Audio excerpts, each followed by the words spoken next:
Hello everyone, this is the first class of web development. Today we will make a folder first. We will go to new, then folder. Name it as V17. Okay. Then click here and shift F10. So we will open it with code. So it is Visual Studio Code. Go to new file, proceed, then new file, write index.html,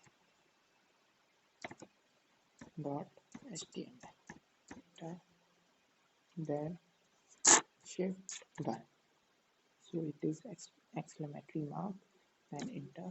So it is called boilerplate code. Okay, thank you.